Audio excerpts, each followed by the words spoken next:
Church here from Antioch, Lithonia, Missionary Baptist Church. If you're a member from Antioch, just raise your hand so we can honor and thank you all for coming out. Anybody else from Antioch? All right. So today is Antioch Day, and your pastor, Pastor Ward, when I invited you to come out, Pastor Ward said, "Well, Matt, you're going to have to make it work." I was like, "What you mean, Pastor Ward?" He was like, "Well, we got business owners, and they're going to be mad at me if you make them come out there to spend with other business owners and I don't help them." So many of the Antioch business owners that are here today have booths set up at Greenwood and Bourbon Street. So we invite you to visit those entrepreneurs. Also, he was like, "Well, I need you to also do some stuff to educate them and make their businesses stronger."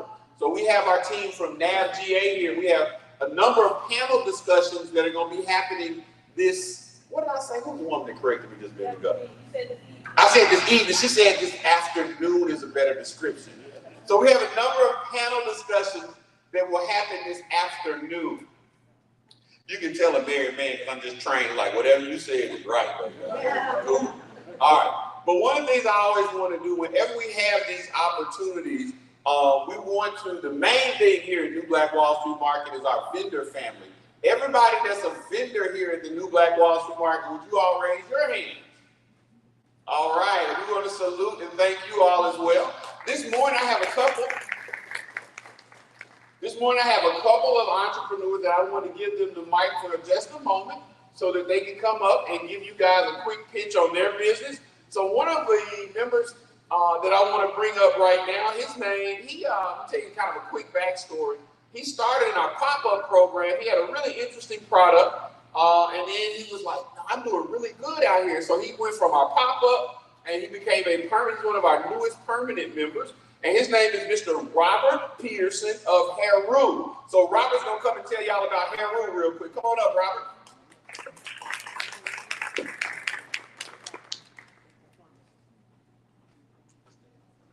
How long do I have, Matt? You got a good hot minute and a half. Okay, real quick, I'll give you my bio. I'm a pharmacist, been a pharmacist for 32 years. I went to the University of Georgia, and I have probably feel some of you all, we've been here in Atlanta for over 20, 25 years. I work with all vendors, all pharmacists, pharmacies, Publix, Eckerd, you name them all. I'm a little nervous, but I just want to let you know, about 7 years ago, by mistake, by idea from a customer, I had the opportunity to create a product. The product is called Heru. And Heru grows your hair. I didn't set out to do it. So I know it's divine because I prayed and asked God for business. So, make a long story short, this product kills bacteria on your scalp. So it grows your hair naturally, there's no chemicals in it, and it works. I'm on 107 AG Gaston Lane. You can come over and check me out. I am so glad to be here at Black Wall Street. It's a great opportunity. If anybody here thinking about opening a business and wanting to really have an opportunity to meet your people and really do well, bring your business to Black Wall Street because you really get a chance to help your people. And that's why I'm here as a pharmacist, as a consultant, that when you come in, you don't just get a hair product. I also have supplements. So been a pharmacist for over 30 years. I know I've had consults with a lot of physicians, a lot of customers have brought me ideas over the years. I have people call me before they call me physician. I can't diagnose, but I can recommend. So just want to give you that little tidbit. Thank you. Good job. I was about to say, man, you spent that minute and a half out there a little bit now. All right. Also, we have another candidate for city council in Stonecrest, and we want to recognize her. Her name is Malika Wells. Malika, would you raise your hand? I think what makes sense, our October town hall will probably be a forum where we can hear from candidates and hear their position on entrepreneurship and support Black businesses. So we're gonna make sure I think that makes sense. I don't know, we have to run that by Mr. Allen to make sure he thinks it makes sense. But I think that makes sense for us to hear from these candidates in October. Now, the next entrepreneur from the New Black Wall Street Market that I want to introduce, she is a wealth of knowledge, and so I want her to get her to give us a few pennies of that wealth this morning. But it is Miss Kim Green from the Negro League shop right on Bourbon Street and AG Gaston, right? Yeah, right there at the corner. Kim, come on up and tell us about the Negro League. How much time do I have? A minute and a half. I know I got a time. Well, she's a historian. She'll take us all the way back. No, I'll actually make it very brief. My name is Kim. Our company name is Black. We specialize in license to power for the Negro League, the Buffalo Soldiers, and the Tuskegee Airmen. Really, why we do it is because it's hard to find quality product. Like you'll find this shirt, and you're like, oh, I love this, and then you wash it and went from an XL to a medium. So we wanted to make sure that you have something that represents our history. It's licensed. So since we work directly with the Negro League Baseball Museum, the Buffalo Soldier Museum, the Tuskegee Airmen Association, the money is going back to them, that the history is continued to be celebrated, and you look good wearing it. I actually was a pop-up as well. I came out here for 2 weeks in February of last year, because people only black in February. So I said, we're gonna come down for Black History Month, and just the feeling that we got. Backstory, I'm from New Jersey. I came down for 2 weeks. Now I live in Georgia. So, just that you have an idea of kind of what the impact was that this place had. Like Matt said, I can talk to you all day, so I'm not going to. I did leave on all the tables. There's a little flyer that has my information, website, social media. I am right on Bourbon Street. You cannot possibly go down Bourbon and not see my shop, so please stop by, just come check me out. If you have questions about anything, I act like I know stuff. Thank you so much. Thank you so much. And I mean, she does have really, really excellent products. It's a real quality product, and it's a great gift for Father's Day. It's a great gift for birthdays. So it's a really, really cool product. So today we wanted to talk to the Stonecrest community about Black business development. And we will, I kind of told the staff meeting, they said jokingly, well, you going to talk about the village? I said, well, the village, that's like a Baptist preacher. You always got to go back to the cross. So we're going to keep talking about the village, because that is truly, we believe, the catalyst to taking the city of Stonecrest to becoming one of the top tier cities in the country that's a model for supporting and cultivating and developing particularly Black-owned business. And one of the things that we have found from developing this market is when you talk about developing Black business, and 9 times out of 10, you're talking about developing women-owned businesses too, because the sisters are always killing it when it comes to entrepreneurship. Our population is probably 80% women, maybe 20% men. And so again, when we talk entrepreneurship and we talk Black business, we're talking women businesses particularly, because y'all keep killing it. So I have 3 awesome and dynamic women coming before you this morning. I think we might have a man too, I'm not sure. This guy just came out, I don't know if he's on the panel or not. But let me tell y'all about this panel we're gonna do this morning. All right, well, we got some dynamic women and 1 dynamic man coming before you. So this morning, one of the things that Mr. Allen always tells me, Matt, when you sit down and start talking to people, because you like running your mouth and talking, make sure the first thing you start with is the money. You talk about the money part first, get that out of the way, and then talk about all y'all's beautiful ideas. And I'm telling you, you can save a lot of time when you get to the money part of the conversations first. So this conversation that we're going to have this morning on our panel is going to be called The Capital Connection, Bridging Business and Backers, Discovering the Secrets to Establishing Strong Connections Between Businesses and Potential Backers. Our panelists are going to share insights, tips, and strategies for attracting the right investment and fostering growth. And I can tell you, this is one of the key parts that you cannot continue to kind of kick the can down the road. You got to deal with the money when you get into business. That's one of the first parts. And again, I think that these folks are going to give you some creative ways to make it happen. And so if we can have our panelists come forward, I'll call you guys out. We have Miss Tanita McKnight. Miss McKnight, come on forward. And she's going to give you all the background. Come on, Miss McKnight. Also, we have, is this Eric? Lynn Barnes. We have Lynn Barnes. Come on, Lynn Barnes. And we also have, I thought you were coming up, though. You don't want to come up now? Okay, because Lynn done came, so now you done gave him the work to do. All right, so we have these 2 panelists. What I'm going to do is, I think there's a mic in one of your seats. If you all would, just kind of give us a brief introduction of who you are and what you do. and then I'll ask a few questions, and then we'll hear questions from the audience that you may have about capital, and then we'll talk about the New Black Wall Street International Village. Awesome, awesome. Great, this is working. Okay, so my name is Tanita McKnight. I work for a community development financial institution. How many of you have heard of that before?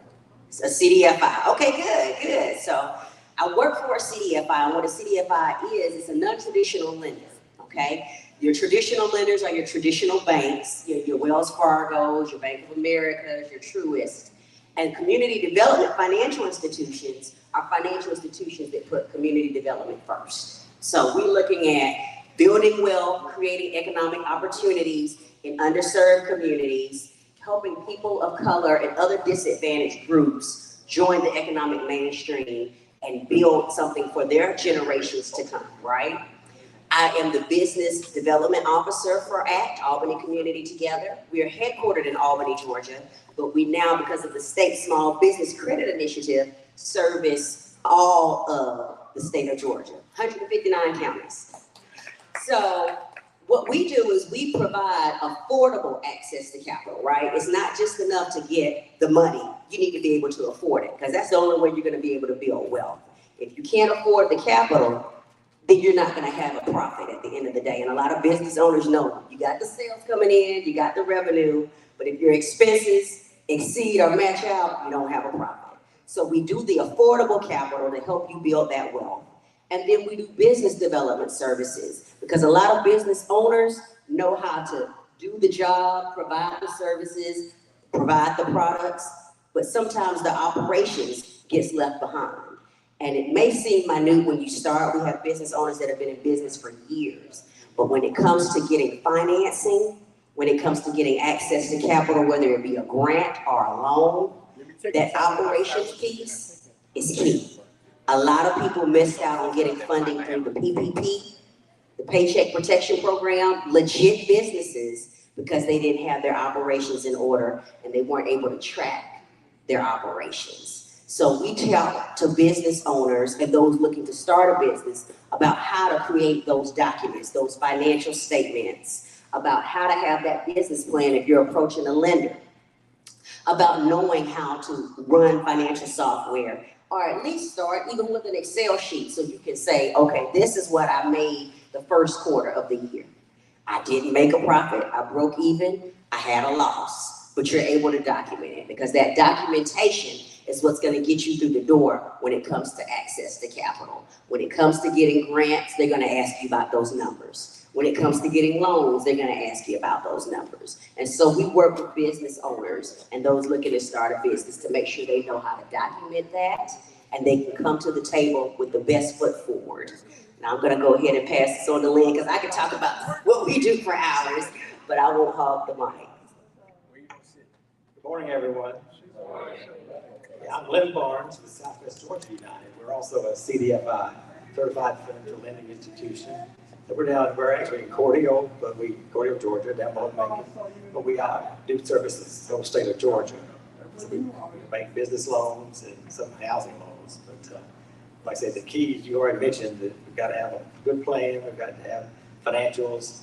And like I said, that's before we can make a loan, we got to make sure that you can show the profitability to repay the debt, but also to add wealth, create wealth.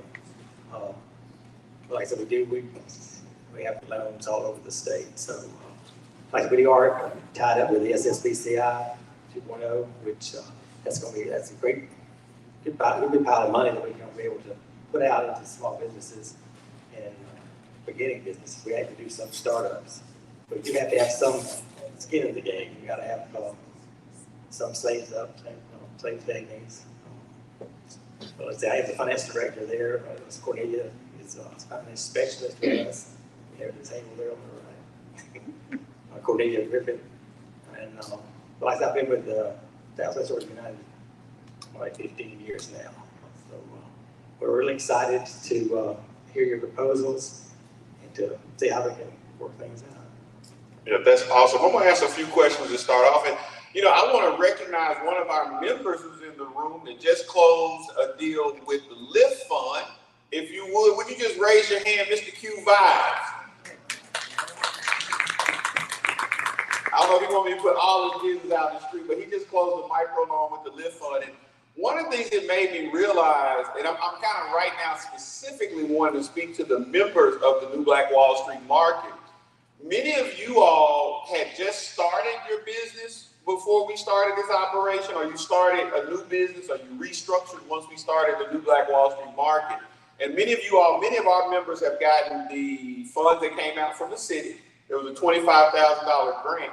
But more importantly, what I want you all to think about as members of the New Black Wall Street Market, you all should have at least 24 solid months of business operation, of consistent business operation, because so many of you all were pop-up kind of businesses before. So with 2 years of financial statements, doing your books, having that stuff clean, you are in, I think, a potential to be very viable in terms of being able to get some additional capital to continue your business, okay? So I think this is a very important conversation for members of the New Black Wall Street Market, because you guys need to have that capital for the ups and the downs of business.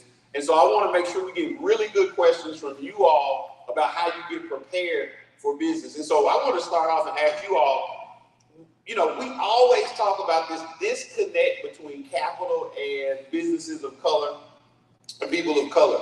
What is it that in particular you see when our businesses and our community come to the table? What are some of the challenges that you all find? What are your top 3 challenges that people need to have addressed when they come and see you? So we're used to dealing with barriers. Like I said, we're not a traditional financer, so we don't compete with banks. A lot of people that come to us either come to us for gap financing, they've gotten some from the bank, but they haven't gotten fully financed, or they've been turned down by the bank. And those reasons are some of the biggest barriers. It could be credit, it could be collateral, it could also be the conditions that you approach the lender when you go to the bank. A lot of what you do, just operating a business, is about relationships. You have a business checking account, start building that relationship at that bank with that commercial lender.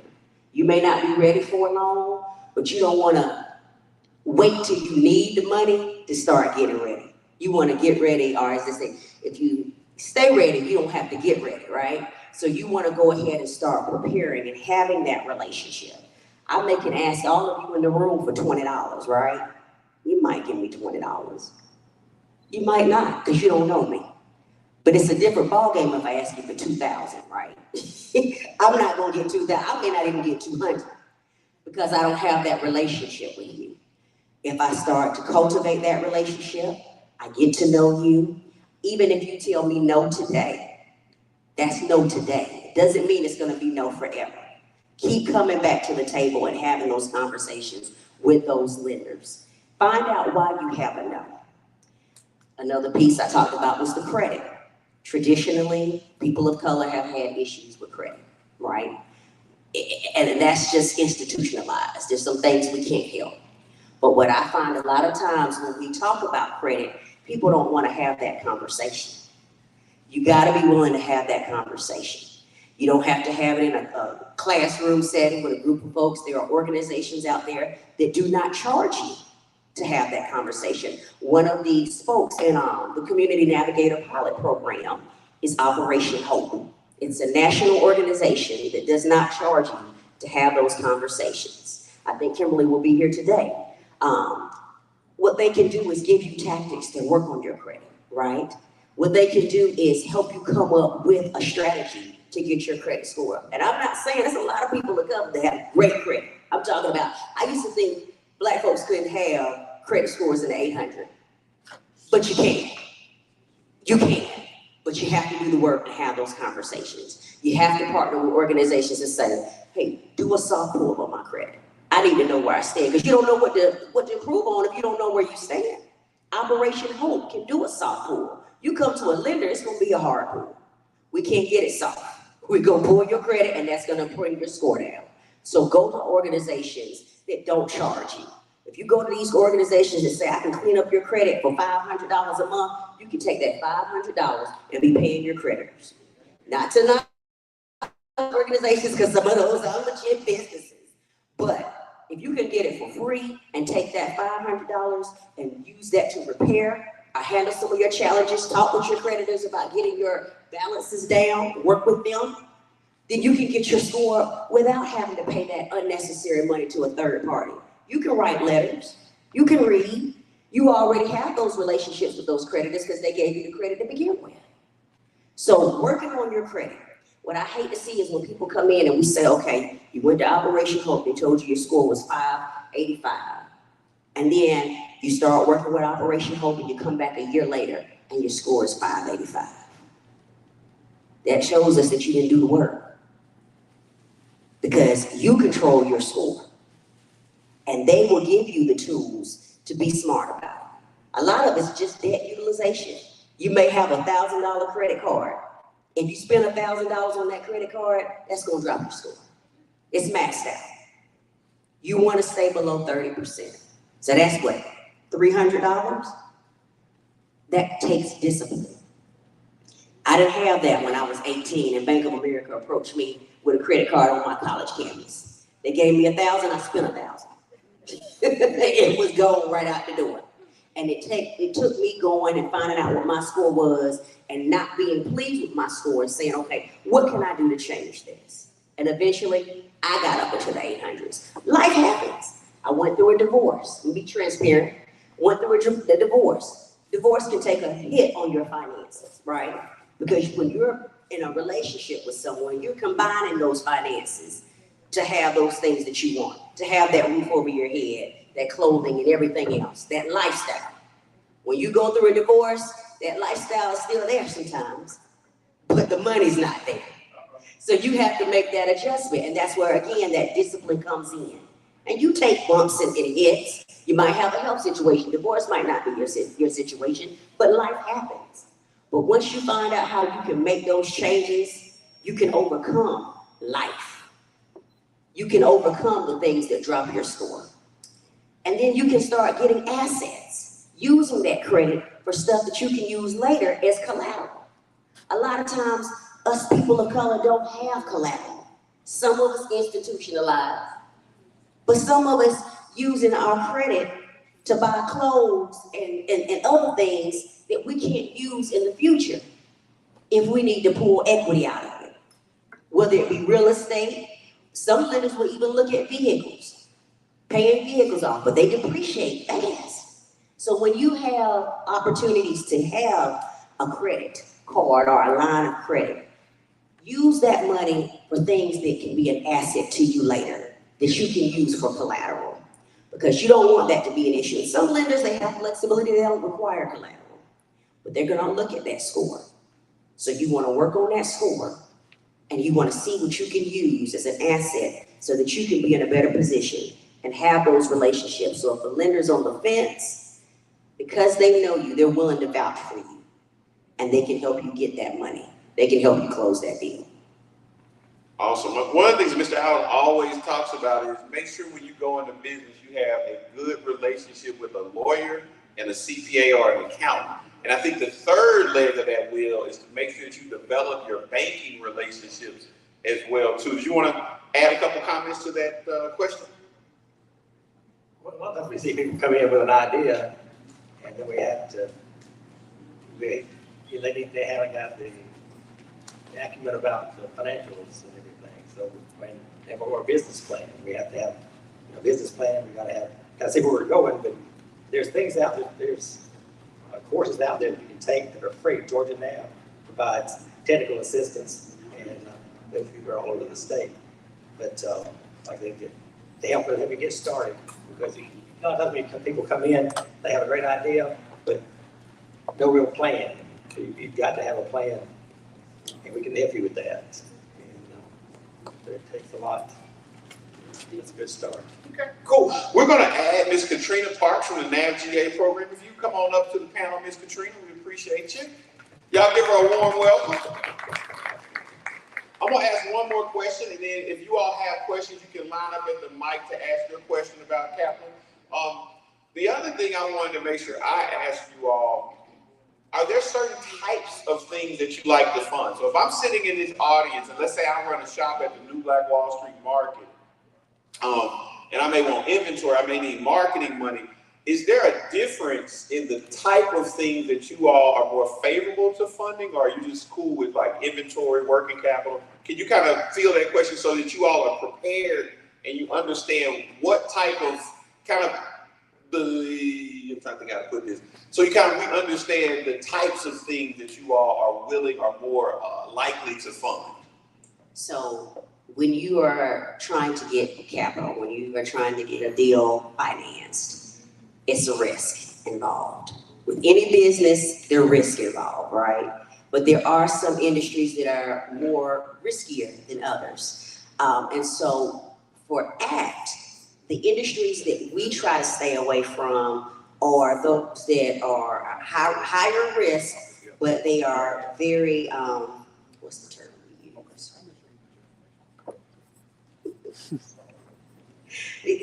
They're volatile, but it's highly dependent on, and it fluctuates. It's highly dependent, highly speculative. It's dependent on if you get that sale, right? And that's every business, but some industries, some of the businesses, they call them multi-level marketing. It's based on who's beneath you, right? You've got the top of the pyramid, and then you've got the people below it. Some people call it pyramid businesses. We don't finance those because as those lower levels fall off, then the person at the top comes down, and it's just too speculative for us. We don't do adult entertainment. We will do liquor stores. We will do some cannabis, CBD stores, CBD financing. But a lot of it is coming to the table. It's easier to talk about what we won't do than it is what we will do, because a lot of it is coming to the table and being able to sell yourself to that lender when you have that plan, right? So if you come to the table with a business idea and it may seem strange to that lender, but you have the plan to back it up to show this is my target audience. This is how I'm going to reach my target audience. This is how I'm going to make my money. This is what I project. Then you can convince a lender to buy into your business and do the loan. You can convince a lender who says, we don't normally lend to CBD businesses, but it's legal, so we'll look into it to invest into your business by that plan. If you want to go ahead and. Thank you, Tanita. Good morning again. I apologize for my tardiness, but I wanted to come back and talk about the NAVGA program. I think Lynn talked about what we do. We help prepare. NAVGA is a program that is powered by SBA. So the Small Business Administration came out and they said across the country, and they granted funds to certain nonprofits to work in the state and help aspiring entrepreneurs, current entrepreneurs, to get prepared for those things and those programs that Tanita and Lynn and those have for funding. We help you from the ground up, free of charge to you, right? So we bring on technical experts to help you get organized. And so with Matt's question, what are the types of businesses that may not be funded? Let's start with this. I like to say that your vision, your dream is possible, right? So we want to make that happen. What everyone is saying is that how do you organize that on paper so that it makes sense and that you're in the game for real, right? We don't want to just play with it. And a lot of times there are a lot of renegade businesses out here that are doing well, right? They haven't stopped to do all of this, but it matters when you stop and get your paperwork in order, because at some point it's going to matter. We recently did a free program for business owners where we did their business taxes free of charge for 1 year. And that means a lot because they had to kind of get organized. I mean, if you're like me, you hate the word tax, you hate it. I hate to see it coming every year, but I needed that assistance. And that's what these types of programs are all about. And I would suggest that you take advantage of this. There are a lot of resources from up here in Mad, the New Black Wall Street. I mean, you have people at our table. We give marketing. We have Sean at the table, Kimberly Lawson, and we'll be set up out there, like preparing free marketing packets, right? Your business plan, a basic business plan. So these types of events really matter. So I applaud you all for coming out early and getting the resources. It's out here. Ask the questions. Don't pause. Don't hesitate. and don't be afraid. I second that. We had a workshop, last week, and it was just amazing how that people were amazed that there is so much help that's out there that is available, and it's free. Just not much free in this world, but this is actually free and good information. And I'd like to add, we say the word free, and a lot of times, sometimes when people hear the word free, they think that there's no real value to it. There is. It's free to you all. There is a cost, and that's what she was talking about, powered by SBA. So SBA pays these experts in the field to do these services, to provide this knowledge. And knowledge is power, and knowledge can equal money when it's written down. We have people that come all the time into our offices with great ideas, startup businesses, but they're in their head. If we don't see it on paper, it's hard for us to understand that, right? And another thing I like to say, if you are starting out, don't quit your day job. That may sound a little harsh, like we don't believe in you, but it's hard to get money when you don't have a way to show you can pay it back. We have people say, I have this dream, I'm gonna open up this hair salon, I've been going to school, I was working part-time at Walmart while I was going to school to do hair. I done quit Walmart because I got my license and I'm ready, I just need $50,000. Okay, again, I may know you, we may have that relationship, I may be willing to give you $500. But 50, we gotta see something in writing. And we need to see that you're gonna be able to pay us back. That's with any lender. Traditional, you go into Bank of America, you go to Truist, you go to Southwest Georgia United, you go to ACT, you go to GBank, because GBank had some funding available as well. How are we gonna get the money back if you don't quit your job? Remember, all businesses are risk. It's a gamble. If you want us to bet on you, bring us something to the table so that the bet is not as huge. The wager is not $50,000 and we hope you pay it back. I'm still working part-time at Walmart. So I've got something to supplement my income until my business gets off the ground. You're gonna get your money back. And here's my plan. That's something that I would definitely say, in addition to having that plan, if you're starting out. If you're an existing business, you got the historical financials, like you said, you got the tax returns. But if you start a business, you don't have tax returns because you ain't done nothing yet. So when you starting out, don't quit your day job. Show some income. Or if you quit your day job, have somebody that's gonna co-sign that's got some money and show that you can pay that loan back. Good stuff. All right, we're going to take a few questions from our audience, and then Mr. Allen is going to come forward. So Mercedes, you would like to be our first question? One of the things I'm going to also recommend too, because one of the things in our community is we get excited because we do see huge growth as far as our businesses. Like we're creating a bunch of businesses. But the challenge when you look beneath the numbers is that most of our businesses only have one employee, and that's the owner. And this is a major part of how we accomplish growing your business. And one of the things that I know, because I've been in this game a long time and doing it right, doing it wrong. One of the biggest things you have to do in business is you cannot live out of your business. A lot of us commingle our life and our business. So when you go to get financing, this is gonna come out. So when they look at your financial statements and they see Netflix and they see going out to eat in Kroger's and Publix, that's telling them you are still living out of this business. A big thing that you gotta do is you gotta separate the business's money and your money. I can just tell you, because I know from experience, this is one of the biggest mistakes that we make. You get that little debit card with your business, you go hit a $10,000 lick, you think you got 10,000. You ain't got 10,000. Your business has 10,000.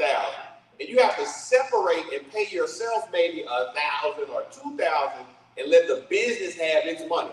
That's one of the biggest things that I know we do, that we got to stop doing. You have got to separate the money out. You cannot commingle your money and start talking to these people. It ain't gonna work, okay? So Mercedes, go ahead. I want to preach a sermon this morning. Thank you. All right, so my question is, you mentioned Truist Bank, Bank of America, Wells Fargo, and the traditional banks, and how it's harder to get money from them. What I do is I get money from my credit union, which is a lot easier than getting money from a traditional bank, and I'm on my second loan. So how are you different than a credit union? Flexibility. So with CDFIs, a lot of them, well, all of them, it's part of our certification. In addition to offering financing, we have to offer business development services. So you can come to us and maybe the credit union requires you to have a 650 credit score.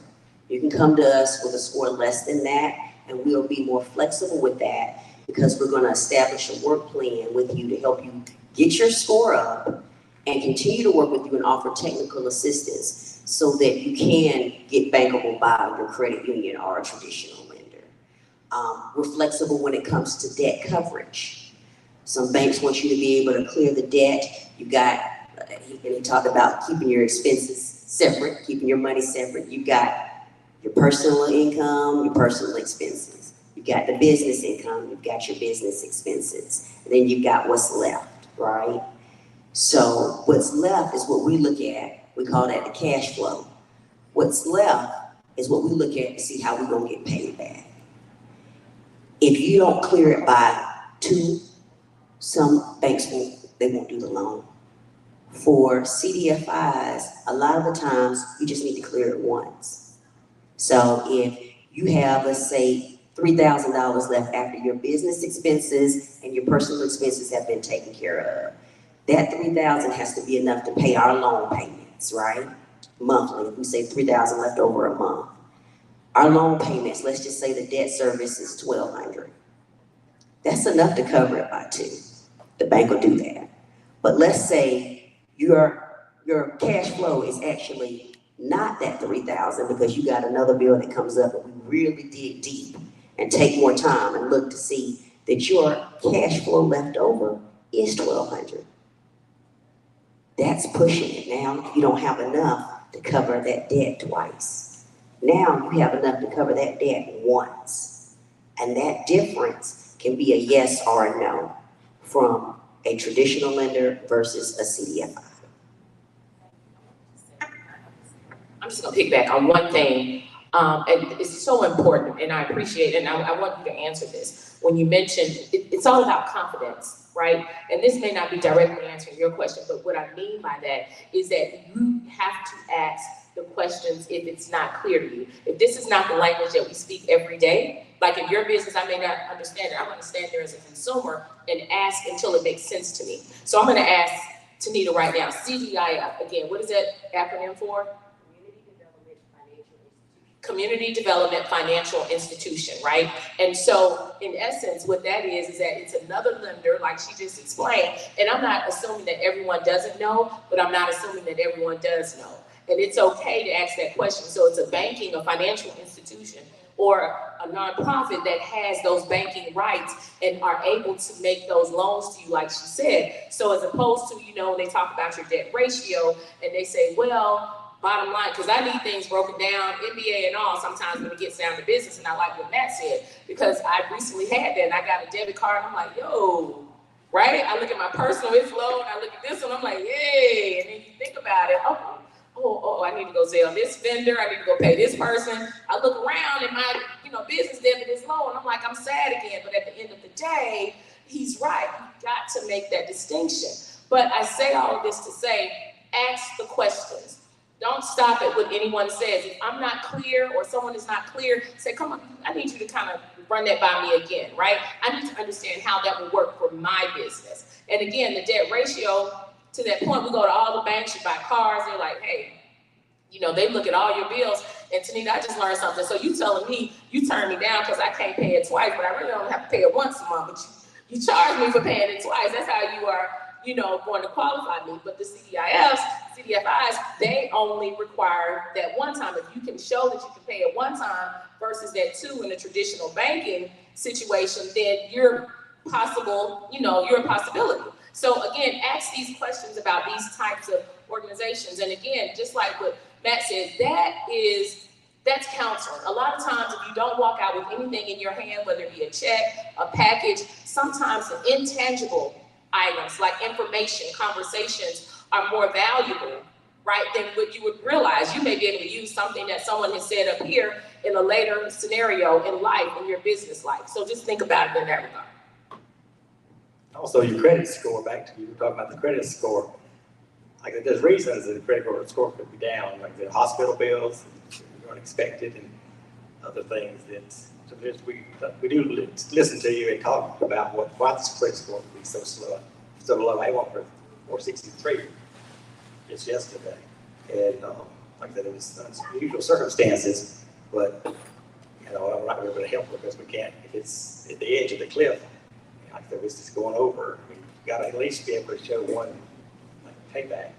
But it varies. Yeah, and in short, it's the risk. It's the risk. The difference is the risk we're able to take as a CDFI versus a credit union. We all have to answer to somebody. The banks got to answer to their stakeholders and their investors. The credit unions have to answer to their stakeholders and their customers. We have to answer as well. But we can take more risks because at the end of the day, we're showing that we're doing it for the development of the community. We're creating a job. When you start a business, that's a job. That's a job. The owner is a job, right? Then when you're able to grow your business, you're able to create jobs and you're creating wealth. And so it's a different lens that we can look through when we take risk and say, okay, to our stakeholders, we can take this risk because they're creating a job for themselves, they're building wealth for themselves, and it's going to build the community. Ms. McConaughey, the next question. Good morning, everyone. My question is this. I hear you guys talking about when we start a business, it's always the owners that are the employees. My struggle is how do I pay myself being my husband and I being the owner of this business? How do I pay myself out of the money that we do get, the revenue that we do get? Can you explain that for me? I'll say it and then I'm gonna pass it to Katrina. Sometimes we hear business, or people who start thinking about starting a business. I want to start a business because I want to be my own boss. I want to make my own money. I'm done with this 9 to 5. When you start that business, you're gonna work a lot longer than 9 to 5. So we have to kind of not be dream killers, but reality police. If that's the reason you start your own business, it's gonna be a lot. So you're gonna work 80 hours a week, right? And then another part of that is you may spend the first year not paying yourself. That's another reason we say don't quit your day job. Or if like you and your husband start a business, if you say for us to operate, one of us gonna have to leave. Then you leave your job, but your husband works. Or you stay at work and your husband leaves his job. You gotta find that balance because that first year, you may not be able to pay yourself. We work with businesses that haven't paid themselves in the first 2 years because they were covering business expenses. I know it sounds horrible, like, oh no, I'm not gonna be able to draw a salary.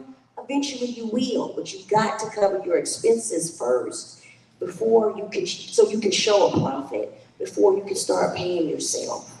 Because if you start paying yourself and you're showing a loss every time, when we look at those tax returns, and we know the tax people want to help you add up losses or add up things that can come out as a credit, right? So you make money, but on your tax return, they're gonna show these losses, so you don't have to pay that back. And that's great when you ain't trying to borrow money. But when you go to a lender, they want to see that there's a problem. And then we don't want to get to year 5 when you're not able to pay yourself, because then we're saying, okay, well, they break it even, they're making a profit, but they ain't paying themselves. So how much longer are they gonna do this and not draw a salary? So you got to find that balance. And I'm gonna let Katrina weigh in more on that balance, but just to be a reality police, that first year you may not be able to pay yourself. Year 2, you may not be able to pay yourself, but you wanna pay those expenses and you wanna have some extra income to cover your other expenses, your personal expenses. Thank you. So I'm practical. Everything Tanita said makes sense. But if I got money in my accounts, both of them, and a light bill is due, I got to pay it, right? And I understand what you're saying. That's why getting organized through situations like this, learning and going to professionals that can help you, because really you may not be able to pay yourself a salary, but you are part of the operational costs and administrative costs, right? So there's a percentage of that has to go to, because you're dealing with operations. You're dealing with administrative functions. So there's a cost associated with that. And so often we devalue what we bring to the table. We're working hand to mouth, but you would be surprised to see what organizing your business looks like. If you put it down, because you're saying, let's start off, okay, if I were to hire somebody, that's probably a minimum of $25,000 a year. I'm not gonna hire someone, but I'm gonna put maybe 15 here, that's in administrative costs, and I may put another 15 in operational costs, right? At the end of the day, when needed, that's you, if you haven't hired a person for that. It goes back to what Tanita said. Now, it's not gonna just be an 80 hours for every 2 weeks. It may be 80 hours a week because you're working hard, but you've got to compensate yourself. Don't devalue what you bring to the table. Yeah. I'm gonna add one more to it, and then I'm gonna get you all to give everybody how they can get in touch with you. Another strategy that you can use is use services like Paychex and ADP and actually go on the payroll, because a big part of it is sometimes it's just about organization and how you move that money. And one of the things my first banker told me, he said, Matt, I don't want to see you living the high life. I want you eating rice and beans. So you got to really, really look at how you can reduce your consumptive spending and put more of it into your production spending. So a lot of times we get, we look and we see other minority groups really get way ahead of us. But what you don't know that they're doing is oftentimes in other cultures, they'll, as a family, all live together so that the expenses are low. They can make the businesses rich. And then once the business is rich, then you see them balling out and all in Dubai and doing all that stuff. But again, it's a strategy. You got to go into it and have a strategy. And again, I'll get ready to bring up our speaker, and he can give you some real life lessons of some of the strategies he and his wife used to get to where they got to. But you got to give up. You got to give up something. You can't look like $1 million and really get $1 million when you start out. So again, sometimes we can't look like, a lot of times in our community, we think because you're an entrepreneur, that means you're rich and you want to look rich and make everybody think you're rich. Now you got to look like a pauper first, and then you'll get there. But you got to make that business rich before you try to look rich. Dr. Cole, did you have a question? I'm gonna let you be our last question, and then I'm gonna get contact information, and we're gonna bring Mr. Allen up, okay? All right, yes, thank you. Good morning, everyone. The question I have is to identify or give some sort of an example of how you can identify scam credit builders. People that are out there offer the question, oh man, I can get your credit ready for you in 8 days. Just give me $1,000. And those that are out there. That was a scam. It's a scam. And they take your money, and next thing you know, they got credit cards in your name, but you get the bill. And all these other things that they do. So I would love to hear some sort of way to Operation identify those. Yes, how you can get some genuine help. Operation Hope, people looking for you. Yes, so credit repair in the state of Georgia is illegal. So if anyone is offering to repair your credit, it is a scam. If they're telling you they can delete things off of your credit report, it is a scam. It is illegal. If they're telling you that they can make things disappear, that all you have to do is give them $90 a month, $199 a month, $209 a month, it is illegal. Do not give them your money. Credit repair is illegal in Georgia.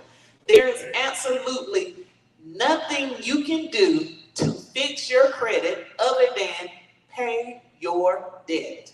Okay. If it is your debt, pay it. That's the only thing that you can do.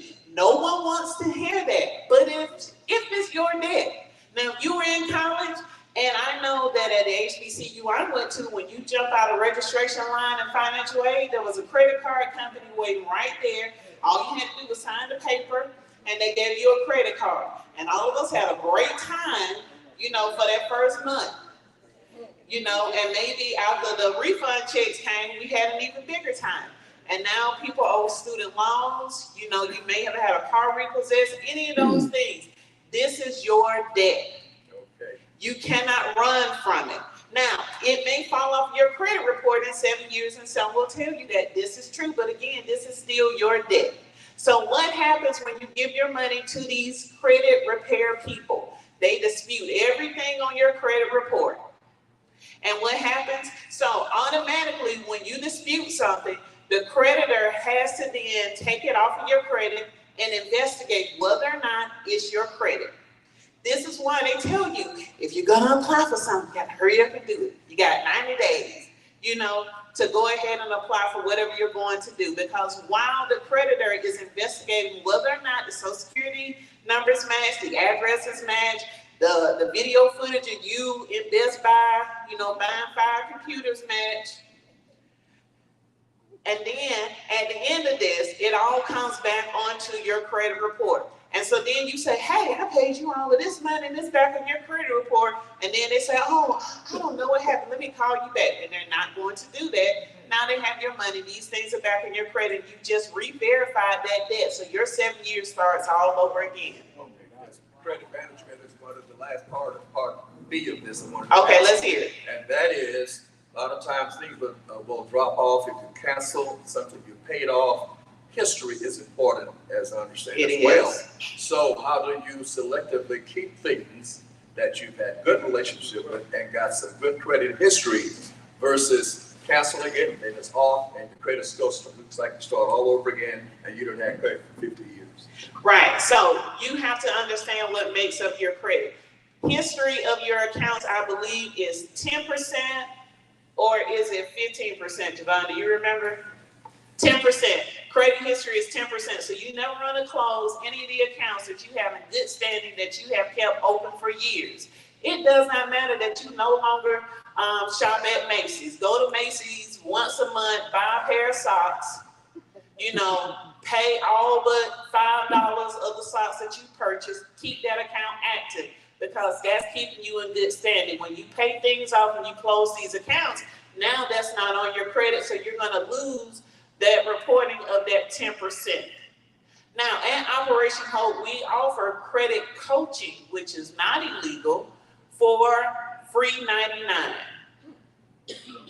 Okay, and so that is the best way to do that. So you always want to keep accounts open that you have in good standing. The first thing that you pay off, this is probably question C you had. What do you pay first on your credit report?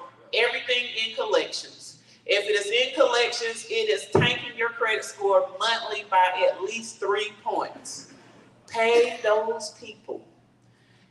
Call them, say, hey, at the end of the month. Don't call them at the beginning of the month. They operate just like car salesmen. They need to recover so much money on these accounts. Call them up about the 27th, the 28th of the month. Say, hey, I know I owe you $1,000, but I don't have 1,000, but I got 300 right now. But really have the money, because they'll say, okay, we can take that 300 payment. Say, I need to receive an email saying that we're going to settle this account for 300. Send me this letter confirmation right now. Send me a receipt, and we good to go and process it off that way. But again, Operation Hope can help you. Go to operationhope.org and sign up. Matt wants to say something. She got a panel a little bit later on. We're going to let her do her thing in a minute, but I need to let Mr. Allen do his thing in just a second.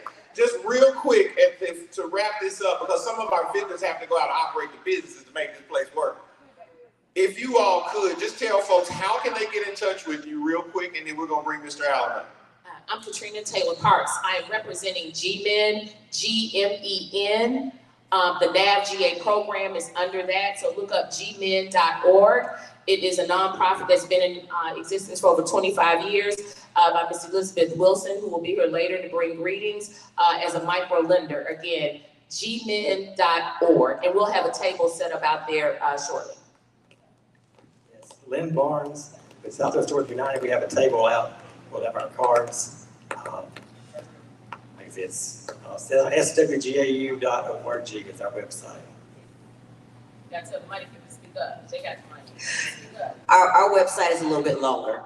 AlbanyCommunityTogether.com. I'll have a table out in the main area on Greenwood. Right. So y'all give our panel a round of applause, please. Thank you all so much for that valuable information. You all can now take your seats. Now, I am super excited that he showed up and was part of this morning. Today, as you all know, we talked about, we're celebrating Antioch Day. And so we're gonna have a number of activities down by our LED wall in Greenwood. We also have our business expo from NBWSM. So we're gonna have some panel discussions from the folks that you all heard, some of the people you heard from this morning, and some additional panels as well. But you know, the thing that we do at the Institute, he had to pull me back yesterday. He said, Max, you're doing good, but I want you to make sure you keep it on track. One of the greatest things that we have before us and right now is that they can tell you the theory of it, they can tell you the practices and what to do, but Mr. Allen has lived this. He and his wife have lived this and they've achieved the American dream. And again, I think one of the best people to tell you about how to keep the capital right and the greet you. I'm putting a little more work on this table this morning. He just wanted to say hi to the Antioch folks. But we can't let Mr. Allen come in this room and not tell us the importance of what he did to get the capital and to make it happen. So without further ado, let me pass the mic to our founder and the leader of the Allen Entrepreneurial Institute, the New Black Wall Street Market, Mr. Leicester Bill Allen. Good morning. First of all, I want to thank everybody for coming. And as I walked in, I thought that our Antioch group were going to start at 12 o'clock, but I see a number of them are here. And that is my home church, Antioch, Lithonia. So those of you who are part of Antioch, Lithonia, I'm going to be around a little later, but would you please stand so that I will know who all you are? Would you just stand? I know there's just a few of you here this morning. Okay, very good, very good, very good. The next thing I want to say, the information that you all gave out this morning was just par excellent.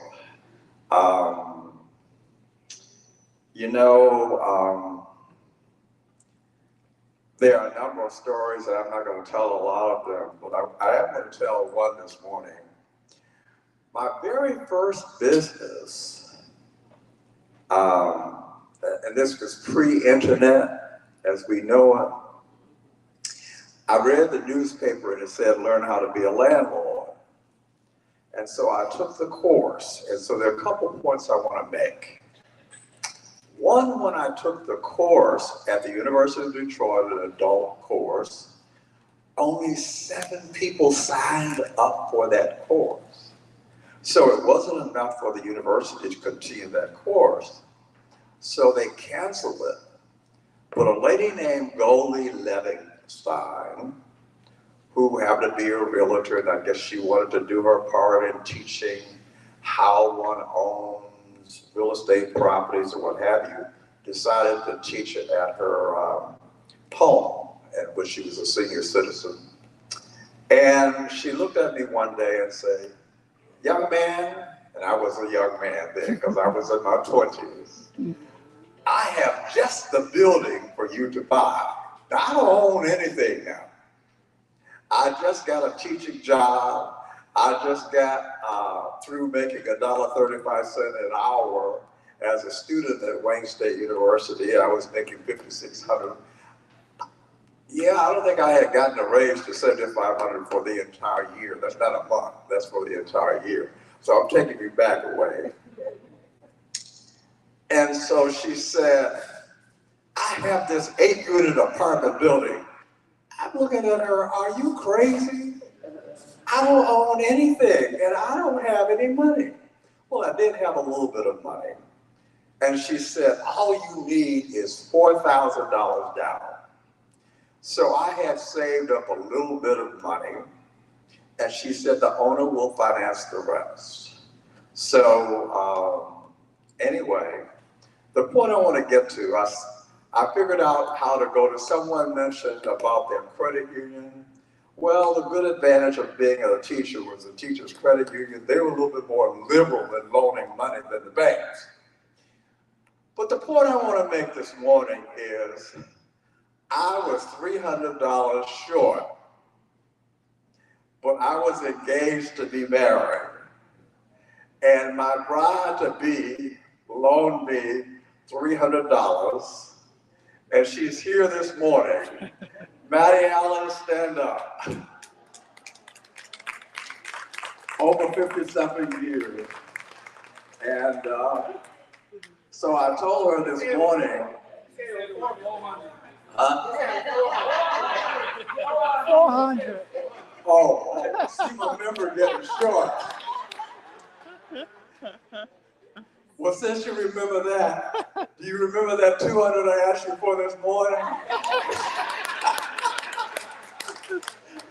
To send to my grandson for his birthday tomorrow. She'd already sent hers. I said, well, I'm cash poor, so I need $200. This is true, I'm not making this up. But people, I had this put up, the mission to increase the number and the size of minority and women-owned businesses throughout the United States and globally. As I was sitting here looking at the crowd, you know, we have a saying in the Black community, holler at me. But sometimes you need to do more than holler at folk. You need to teach them some things. And I applaud you all for coming out and asking questions. It is not an easy thing to get into business and then to stay into business. I heard so many comments, I'm not going to comment on all of them. But somebody used the phrase, keep your day job. I was a teacher. I had a side job. My wife worked as an executive secretary, and we so-called owned that 8-unit we were paying on an apartment building. Guess what we drove? A Volkswagen Beetle, and I remember it cost $1,700 brand new. I had an employee who worked for me, and they drove this big long, wasn't a Lincoln, but it was a Oldsmobile or something like that, which is okay. But what I'm trying to say to you, what this panel was saying to you, you're gonna have to make some sacrifices and stop fronting it till you make it. Because all this stuff you buying ain't impressing nobody but poor folk. Because rich folk are not impressed by it. Okay? Now, here, I don't want to say too much, but here in Atlanta, I came from Michigan to Atlanta and I was so impressed because, man, it looked like everybody was doing it. And what I found out in the 19 or 20 years, there's a whole lot of facades of people buying stuff to impress other folk who are in the same boat, who can hardly make those notes. You need to stop, cut out that foolishness. So I would say to you, even though it's complicated, it is hard, and you have to work all of those extra hours, extra job, and someone used the phrase, it's not 9 to 5. Thank you for saying that. We've been in business over 50 years, and I still keep my phone on 24/7. And speaking of that piece of real estate, God has blessed us to have a whole lot more, and we are now downsizing. I used to have real estate in 7 states, 22 cities, 30 locations, and all of that, 1,000 employees, and so forth and so on. But the point I'm making is, even though we've been there and had that and had, you know, multiple places to live, you could only sleep in one house at a time, one bedroom at a time. And as my ministers have taught me over the years, all we have in this life is what we've given. That's why at this stage of my life, I'm spending my time, and I was so proud, Matt, to hear this panel try to teach people who look like us some of the basic principles of owning businesses, making those sacrifices, you know, and there is no magic wand, okay? And, you know, when you get ready to go to a lending institution, as they were trying to teach you, they're going to want to see your records. They're going to want to see, you know, a lot of stuff. And that's never going to change. Here recently, and I'll stop with this, we decided to have this property reappraised. And because we have not been operating at least 3 years, they're not even going to look at any of the income from the tenants in the appraisal to decide how much the real estate is worth. But guess what? They still ask me for that information. Now, I could have got mad at them and say, well, you all ain't gonna give me no credit for it, so why are you asking for it? But that's not how it works. So when people are lending you money or you're asking them, well, in this case, they weren't lending any money, but they were making a decision of a legal document that I could take to so many places across this country and say, this property, according to all these people, and they're not just gonna write on a piece of paper, this building is worth it. They're gonna recreate a whole document to back up everything that they say. And that becomes valuable information. So I had to be prepared to give them information that I should not even have to have given them, but it's what they asked for. So you will need documentation, documentation, documentation. Again, thank you all so much for being a part of that 7 who is taking this class. And who knows? It took my wife and I a 1.5 years with us both working and everything and feeding that business. Our happiest day was not when we made money, was when we broke even. And we could not live out of that business. We'd have been dead a long time ago. I'm just telling you the truth, people. We had to find a way to use our 24 hours a day to run that business, to volunteer at church, to do all types of things. So you just have to stretch your day and make up your mind mentally, I am going to fight this fight and I'm not going to give up.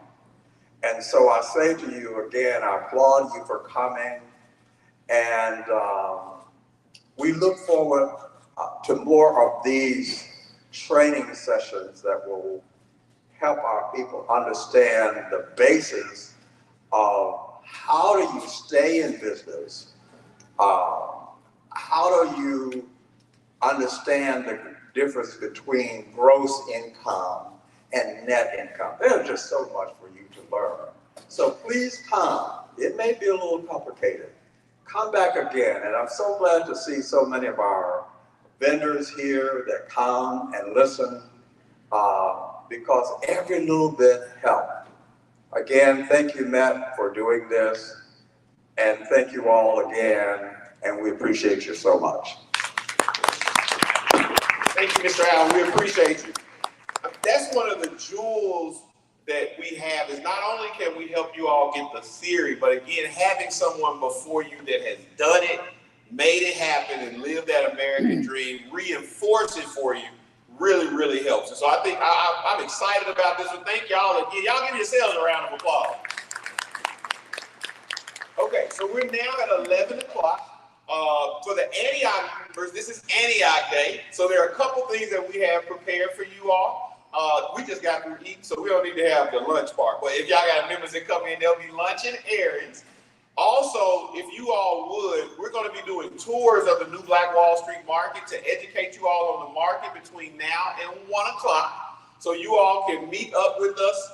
Lord Hester is great with the tours, so you can meet with Lord. We'll have him at the foyer of the building, and he'll be giving you all tours of the building. And then at 1 o'clock, a lot of these folks that you met this morning, they'll be on panel discussions at the LED wall on Bourbon. That's the big screen at the end of the first street you came in on.